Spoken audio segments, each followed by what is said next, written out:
राधे राधे दोस्तों, कैसे हो आप सभी। तो सबसे पहले रक्षाबंधन की आप सभी को हार्दिक शुभकामनाएं। आज के हमारे इस वीडियो में हम आपके लिए भाई बहन के पवित्र त्योहार रक्षाबंधन की एक बहुत ही सुंदर कहानी लेकर के आए हैं। हम एक समय की बात है, किसी नगर में एक साहूकार के 3 बेटे और 3 बहुएं रहते थे।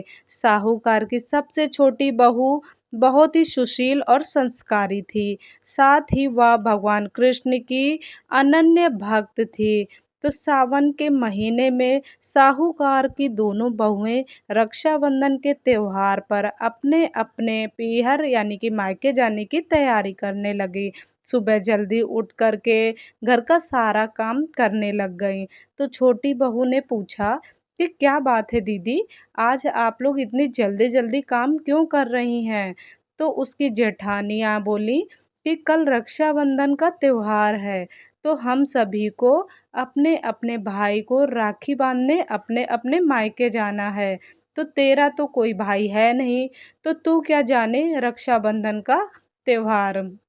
इसका महत्व, तो भाई-बहन के रिश्ते का महत्व। तो छोटी बहू को यह बात बहुत खल गई, बहुत बुरी लगी और भगवान श्री कृष्ण की प्रतिमा के समक्ष खड़ी होकर के खूब रोई और बोली कि यदि मेरा कोई भाई होता तो आज मैं भी अपने मायके जाती। तो अगले दिन रक्षाबंधन का त्योहार था। सुबह-सुबह उसके घर उसके दूर के रिश्ते का एक भाई आया और आकर के साहूकार से बोला कि ये मेरी बहन है, मैं इसके दूर के रिश्ते का भाई हूँ और इसे रक्षाबंधन के त्योहार पर अपने साथ ले जाने के लिए अपने घर आया हूँ। तब साहूकार का बेटा बोला कि लेकिन इसका तो कोई भाई है ही नहीं, तुम कौन हो? उसके समझाने पर साहूकार और उसका बेटा मान गया और छोटी बहू को उसके साथ भेजने को तैयार हो गए। परंतु छोटी बहू के पति के मन में कुछ शंका थी।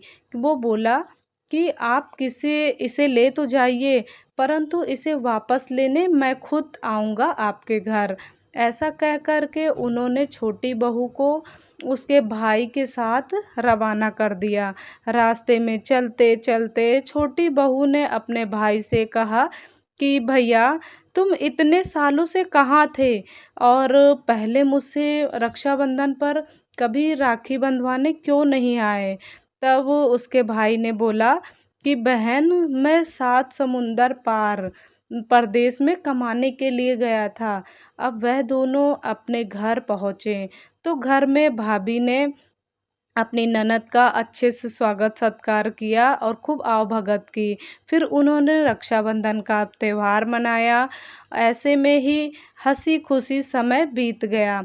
एक दिन छोटी बहू का पति उसे लेने के लिए उसके घर आ गया। महल जैसा घर और ऐशो-आराम देख कर के वो चकित रह गया। भाई और भाभी ने उसकी भी खूब आवभगत करी। अगले दिन सुबह-सुबह भाई और भाभी ने उसे उसके घर के लिए रवाना कर दिया। विदा करते समय उसे खूब सारा सोना, चांदी, हीरे, जवाहरात आदि उसको भेंट किए। थोड़ी दूर जाने पर छोटी बहू का पति बोला कि अरे! मैं तो गलती से अपना कुर्ता वहीं पर भूल आया हूँ। तो वह बोली छोटी बहू बोली कि कोई बात नहीं, आपका कुर्ता तो पुराना था। इतनी दूर वापस जाएँगे तो फिर घर पहुँचने में काफ़ी टाइम लग जाएगा और अंधेरा हो जाएगा। लेकिन उसका पति बोला कि नहीं, मैं वापस जा कर के अपना कुर्ता लेकर के आता हूँ। ऐसा कहकर वह दोनों उसके भाई के घर के लिए वापस रवाना हुए। जैसे ही भाई के घर के बाहर पहुँचे वो, तो वहाँ उन्होंने देखा कि भाई के घर जो था तो वहाँ पे घर की जगह पर एक पीपल का वृक्ष, बड़ा-सा वृक्ष पेड़ है, तो उस पेड़ पर छोटी बहू के पति का कुर्ता टंगा हुआ है। यह देख कर के वह बहुत ही नाराज़ हुआ और अपनी पत्नी से बोला कि ये क्या काला जादू है? कौन था वो जो तेरा भाई बन करके तुझे लेने आया था और यहाँ लेकर के आया था। मुझे तो शुरू से ही उस पे शक था, इसीलिए मैं तुझे लेने आया था। बता कौन था वो?